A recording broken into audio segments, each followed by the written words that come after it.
Welcome back to the Basement Tapes podcast and Happy New Year's. My name is Autumn Cazier and I'm joined by my co-host, Andrew Myers. And our episode this month will feature two guests, as opposed to one, our BroadwayWorld nominations, and the technical side of our show. Our guests for this episode are Aneli Gathercole, who played Robyn Anderson in the 2024 show, and Cal Talbot, who didn't play anybody, but was our sound technician. Lighting technician. So Cal, yes, our lighting technician, when did you get into theater and what drew you to lighting? Okay, I started theater in 4th grade. I grew up in a religious household, LDS, and we did a stake-produced musical. So, like, our church put it on, and my mom was a choreographer, and I said, hey, can I join? And she was like, yeah, get in there. So I started there, and I did it through elementary school, through junior high, dabbled in choir here and there, got to high school, and here I am. And then with lighting, there's a kid in my school who's a wizard at lighting. He's so cool. And he's a nerd. He's a big fat nerd. His name's Emilio. He's a cool guy. He came Emilio! He did their show one of the nights. He came and ran lighting for us one night.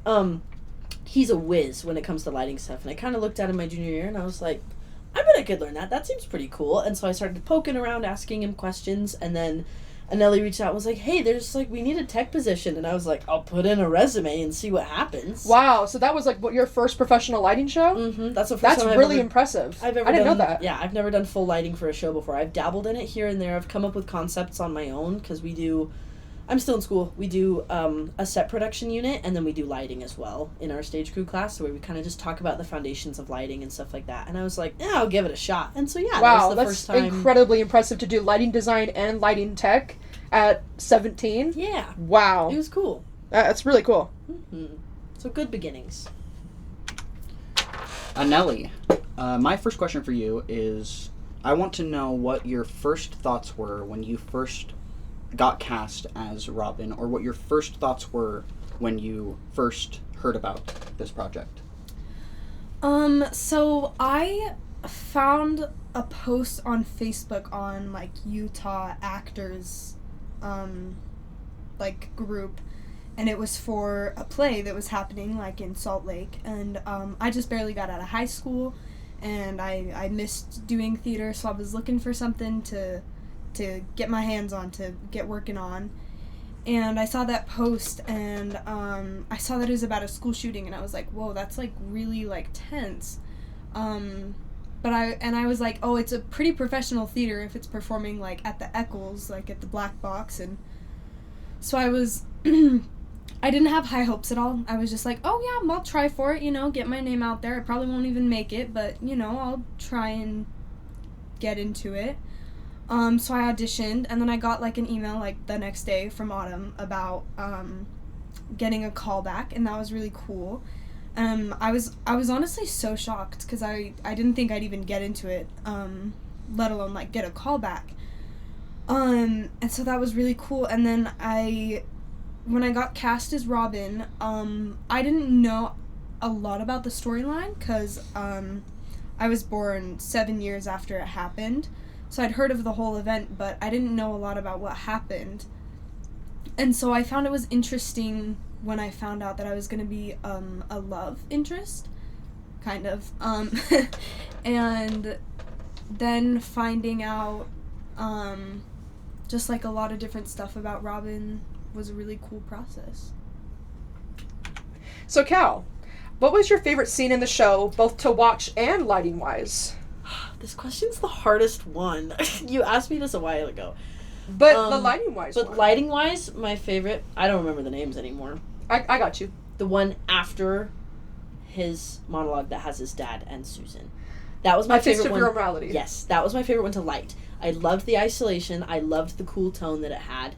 Because we did basically a really deep blue, almost purple background, brought all the stage lights really low and had a single spotlight on him. And throughout the scene, there's these two characters. It's his father figure, his dad. It's not his father figure, it's his dad. And his love interest, and they're both yelling. And they're both like, you, and you could tell it's him going crazy. And it's just that isolation. And I also really liked, just before the Careless Whisper scene, that one as well, because there was this little thing I did where he has this whole monologue and he has this sort of blue undertone in the background. We had a cyc that we lit on the top had just like really dim blue and the bottom was a little bit brighter. And once again, stage lights were kind of down. It was very isolating. And then they danced to that very, like, kind of intimate song and had that scene. And then as soon as she disappeared, it was very subtle, but I just took out that background lighting, and it just enclosed him even more. And it was kind of how that scene shows that final breaking point that he has. That lighting, I feel like, also accomplished that. Of just, like, that fantasy is gone, he's done. He has nothing left. Wow. And it showed just, like, a true, like, darkness. And then he, like, got his stuff off the chair, and then he throws the chair, and it just went totally dark. And so you're like, this is gone. Like, there's no saving him in this.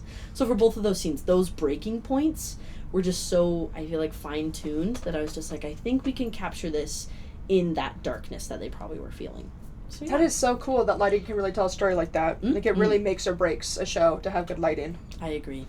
I really loved the lighting in, this is going to sound weird, but I really loved the lighting in The Massacre, and I loved the lighting in The Suicides. When it went to Red, I wanted to watch it every night because I thought it was so, just like the transition, and then also after Eric and Dylan kill themselves and the victims walk off, the transition back to the Red. And then the show kind of ends.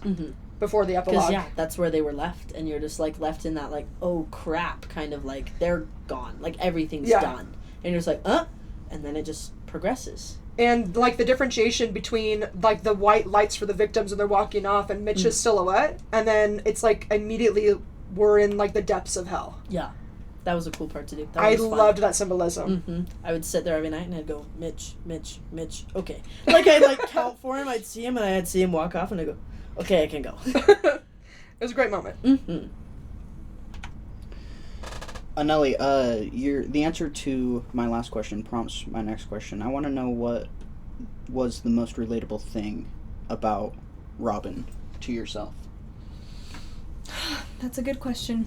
I think the most relatable thing, as I said a minute ago, I just barely got out of high school. So I felt very close to Robyn in the way that she had a crush. She was just a girl with a crush, the character.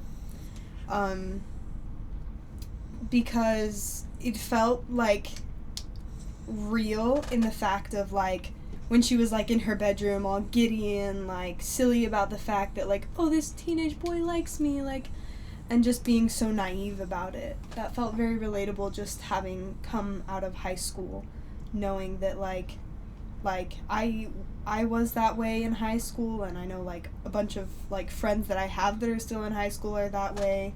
I think a lot of teenagers in high school are that way just because the emotions are just so high. Exactly. And you get so wrapped up in dating and who likes who and all of that, bullshit and stuff. So Yeah, exactly.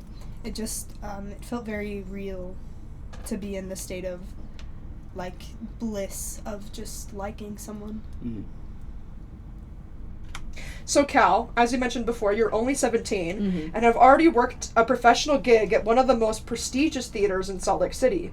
Where do you see yourself going in this industry? What's next? So, can I give a fun little story? Sure. Okay, sweet. I love rock concerts. The first one I ever went to was for Greta Van Fleet in, like, 2021, 2022. They came to the Delta Center. That's also a really big place here in Salt Lake. And we sat in Lower Bowl, kind of close to them, whatever, and I had a perfect view of the light and sound board. And I looked at that and I said, I want to run that. I want to run that someday. And so from there, I dived into the world of stage crew. I tried to get myself invested as much as I could. So, like, my sophomore year of school, I was just in theater, but I was like, hey, I reached out to my teacher. I was like, I want to do more. What can I do? And she was like, I can't put you in stage crew, but be a house manager. So I was a house manager, and then I joined stage crew, and then here I am. And so, that's the goal in life, I think. At least for right now, I might stay in Utah. I'm like, we'll see where college takes me. And if there's a chance I can get 4 years of college done and apply at the Delta Center and operate concerts, I think that's where I would want to live. I love music. I love entertainment. And working in this industry is so fun because I get to, like, obviously I have responsibilities within a show. And there's certain things that, like, I have to, like, not be just watching the show the whole time. But performances are such a unique thing, and they're such a human thing, and I don't think they're going away anytime soon. People love concerts, people love comedy shows, they love seeing live entertainment. And to even just be a part of, like, the kind of magic of that is so cool, and it needs to happen. There needs to be light and sound operators. And so I think, yeah, my main goal is the Delta Center for now. Maybe bigger and better dreams in the future. Maybe I'll get into movie sounds or that kind of stuff, or if I'm into publicity. Like, I'm still at a very open book, I think, in my life, because I haven't started college yet. I'm getting my groundings into audio and audio production, which gets into more like producing music and publications and stuff like that. But it's so yeah, I think the Delta Center's been my goal for a minute. Interesting. So I think that's still the goal. That's cool. I didn't know that about you. Aneli, my next question for you is, I'm curious, do you have a favorite part of the show that you weren't directly involved in? Yes, I do. This sounds very, very strange, but the massacre, it just was such a impactful part of the show. Even though the terrible things that happened, it was just very cool to watch. And as Cal said, the lighting was really awesome, and like, it just was a very big part of the show that was portrayed I think in a very good way, because a scene like that can go terribly wrong and offend people and be too like traumatic and triggering, but I think that the way that Autumn directed it was a very good and solid way where you could still feel emotions, but it wasn't slapping you in the face too bad. So yeah. I wasn't expecting that, honestly, out of all of the scenes, but that's a cool answer. Yeah. Do you think that there was a character that you would have liked to play other than Robyn? I think that Devin would have been a fun one. I very much love the comedic characters. I loved the comedy, and just like the improv that our Devin did was so silly, and it was just a lot of fun to be around that, and I think that would be a very cool character for me to try out, to work on like comedic timing and like that sort of stuff. Very cool. So Cal, what is another area of theater that interests you, or that you've always wanted to try? This is a deep-rooted love I have. I love set design. I love making things. My dad's a carpenter, and I have loved construction. I think I've used a drill since I was like 8 years old. So I love building things, creating things, that kind of stuff. And set design is one that I really want to try to improve on.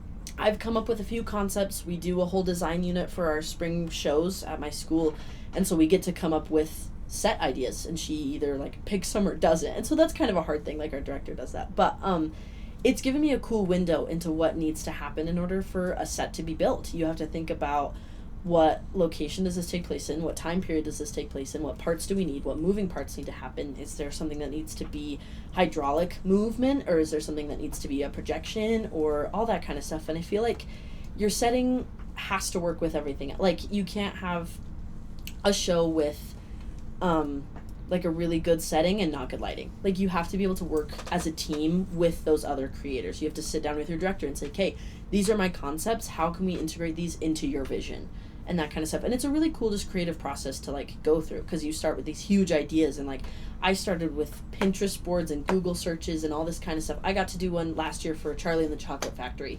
We were one of the first high schools in the country to do it. Wow. And so I didn't have much source material, and we were in kind of a black box, smaller theater. It's still a proscenium, but it was definitely smaller. And she said, Kate, this is our budget. We can't buy a whole lot. Is it the one I saw the show in? No, we have a different theater. We have a smaller one. Oh, nice. And so, but it was still like a smaller production. She said, these are kind of the requirements I need. Go at it. And so we just kind of got to like full scale do what we want, but then we had to learn kind of the limits that sometimes happen, because not all theaters have big grand budgets, and not everyone can afford everything. And so I think working in the school I have as well, my school is one of the lowest funded, I think, in Davis County. We are a pretty low income school, at least when it comes to student living. We don't get a whole lot, or there's populations in our school that either have really high income or really low income. So it's hard to find the balance, and it's hard to gain funding sometimes. We don't have a whole lot of publicity and stuff like that. And so it's interesting to work at the level that we're at, because it's just like, hey, what can we use that we already have versus what do we need to buy next? But set design is definitely one that I have my heart on. I'm not good at painting, but I like to think that I am. I like to think I can do cool stuff. But I've always had a knack for construction and building, and so I think that's the other. I love sound too. Sound is cool. Sound is cool. Like, I love music, and so I'm like, sounds are cool. I don't understand how microphones work, but I'll learn that eventually. I'll learn that later. It's fine. But yeah, I am interested in all areas, but set design I think is definitely my number 2. Interesting. Mm-hmm. Aneli, what do you think was your biggest obstacle when it came to portraying Robyn? Ooh. I think in the early stages, the biggest obstacle, for those of the listeners that don't know, Robyn bought the guns. Well, she didn't buy them. She got the guns for the shooting. Dylan and Eric paid for them, but she was the one who was 18 and went to the gun show with them and said that she was buying them for herself. When I first got the role, I did not know that. I had no idea that she had any kind of hand in it, and I don't personally believe that she knew what was going on. I don't think that she knew about the massacre.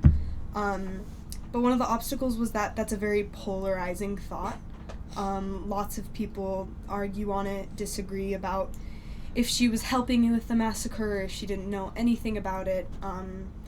And I think doing research on it was hard to see all of the different opinions, because there are some people that still just make really nasty comments about it, which I imagine is so hard, being one of the survivors who had to go through the whole thing already and then having the whole world's opinions forced onto you as well. And I think that was a very mentally hard thing to deal with, was just thinking about how it affected her life still to this day. As performances got closer and as performances happened, I think the most challenging part was being such a happy, bouncy character in Act 1, because I just was in silly scenes in Act 1, and then I had one scene in Act 2, and it was my monologue, where Robyn talks about, like, what happened and how devastated she is. And during performances, the hardest part was to switch and have the character development of being just a happy, like, girl with a crush into the heartbreak and the terror and horror of what she was feeling and experiencing. You played that very, very well, and I think that dynamic just within the writing of the character is huge for that portrayal, just because she is that happy-go-lucky character in the beginning, and then to see her, grief-stricken in the way that she is just, it's very heartbreaking. Yeah. And no, you really portrayed it beautifully. Thank you. Yeah. So, Cal, what is the most profound thing that you learned from our script? That's honestly the most profound thing.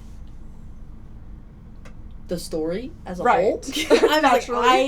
I grew up similar to Aneli. I had no idea what this even was. I had no clue. That name did not ring a bell. I had no idea. And then Aneli kind of introduced it to me, and I was like, wait, this is something big? And I, did some deep diving on my own, and I was like, whoa, this was huge for the time. And, compared to kind of what I grew up in with my knowledge of how sadly common the kind of subject is and how often school violence is related, it's something that is, obviously it's a shock factor, but to me, I feel like it was less of a shock. Obviously I was like, whoa, this story's crazy. I didn't know there was all these layers and all this kind of stuff. But I was also just like, oh, it's a story about this. I know what those stories are like because I've grown up with them. I've grown up having drills and stuff like that to prevent from this from kindergarten. I can tell that definitely shaped a lot of what went in, those past things and those hard stories and hard times have shaped things modern, even though I didn't know that that's what kind of would have caused that. Does that make sense? Mm-hmm. Okay, I'm hoping that I make sense during this. But yeah, and then definitely the fact that they committed suicide after. I had no idea that's what happened. I assumed they were in prison, and then I was like, wait, never mind. They didn't, obviously I assume they're paying for their crimes, but they didn't pay for them in this world. They're paying for them in the next, because that was a terrible thing, and it's so it was just the fact, it was the reality of it all. I was like, oh, this is a story about that kind of stuff, and then seeing it come to life and be portrayed and be seen, I was like, this is really deep, this is really sad, and almost every night the first slideshow that showed actual clips and news coverages and those things, that would get to me, of seeing the kid coming out of the window at the school and the kid in the gurney being loaded. I was like, oh, this is a big major, oof, that tugged at the heartstrings really good. But yeah, I think just learning about the story as a whole was a really big step for me, because it took it out of just like the, oh, I already know about this. It made it a lot more present to me. Aneli, what do you hope people take away from either your performance specifically or from the show in its entirety? I hope that people take away that violence is never the answer, and that it's still relevant. The things that we acted out in the show, as unfortunate and heartbreaking as it is, are still things that are happening to this day.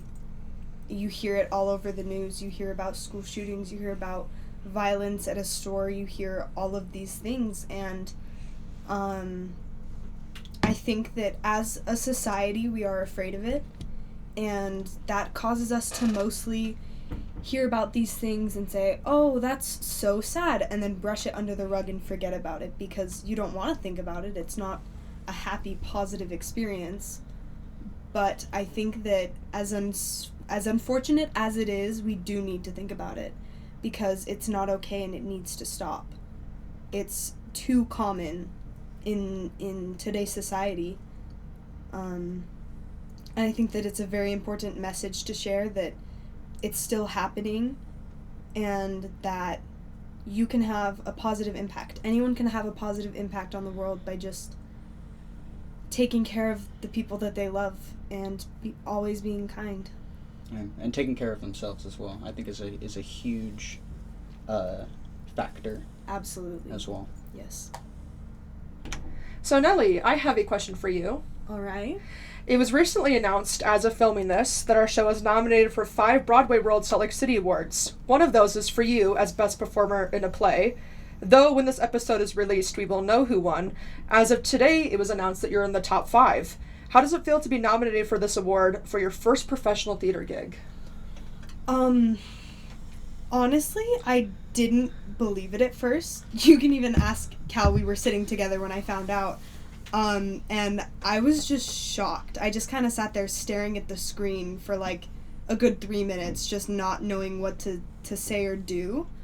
I feel very grateful because, as you said, this is my first community, or like outside of school production of doing theater, and my very first thing out of high school.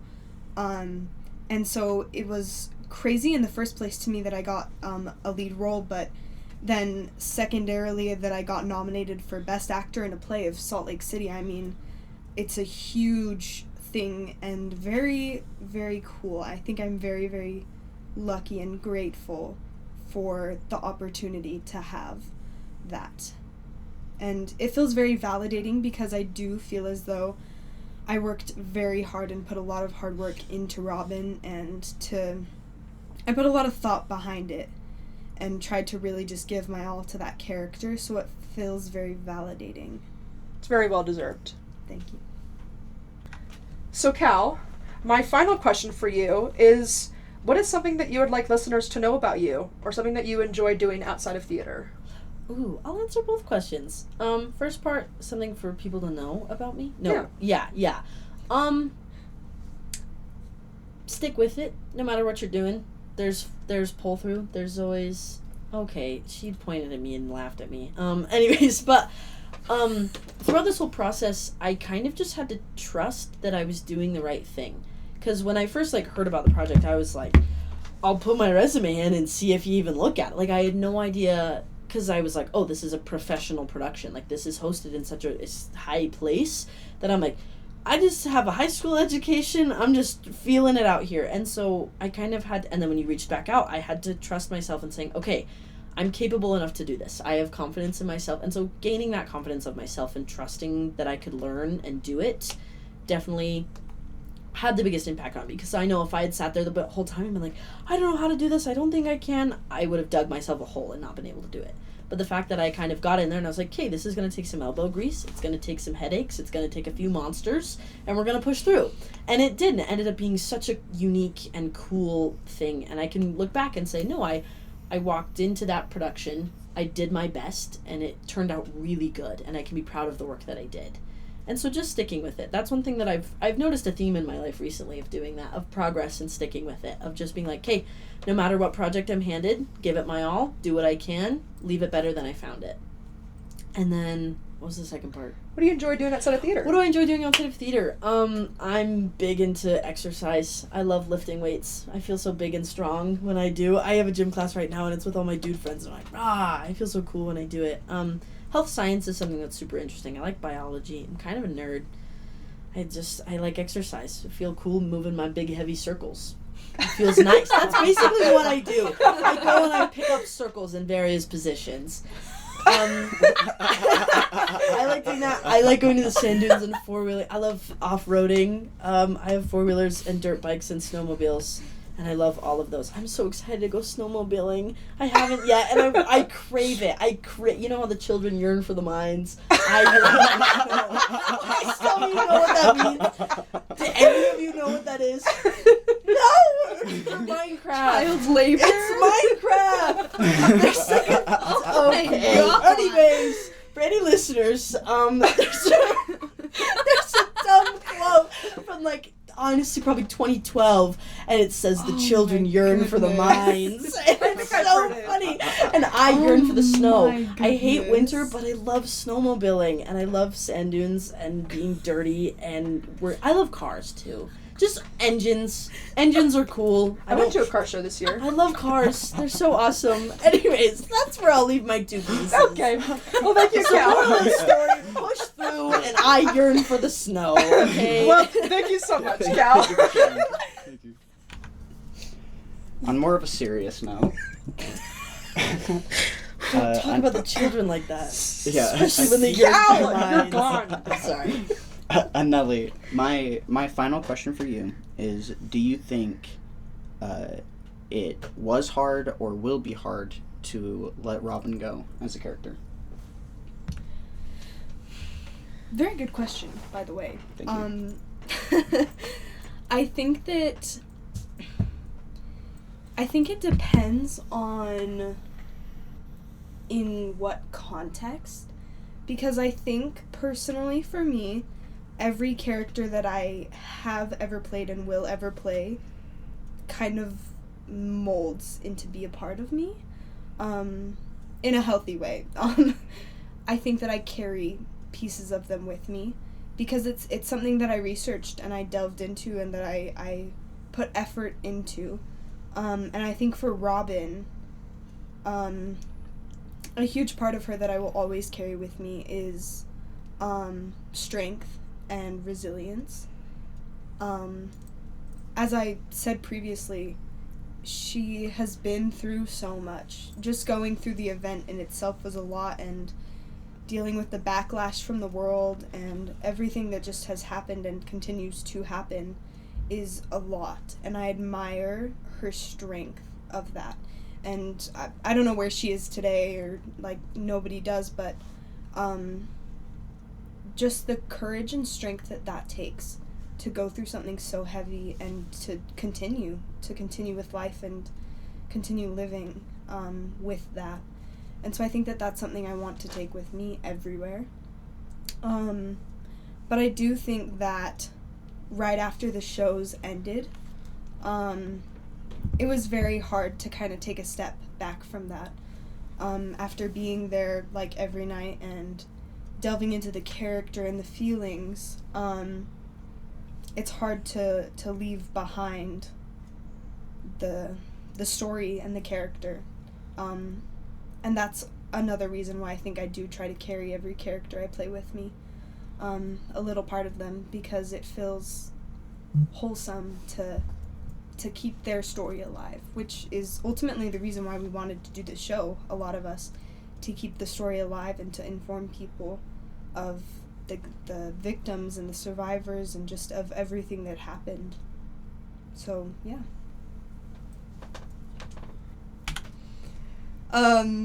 Anyways, guys, thank you so much for listening to this episode. We appreciate you. Keep listening to the rest of them. Thank you, Andrew and Autumn, for hosting. For sure, anytime. Very gracious. Thank you for your incredible answers, both of you. Of course. Yeah, anytime. Had to mention the children. Especially the ones that yearn for the miles. And I think we'll wrap it up there. Anyways, have a great day, and Stay in school.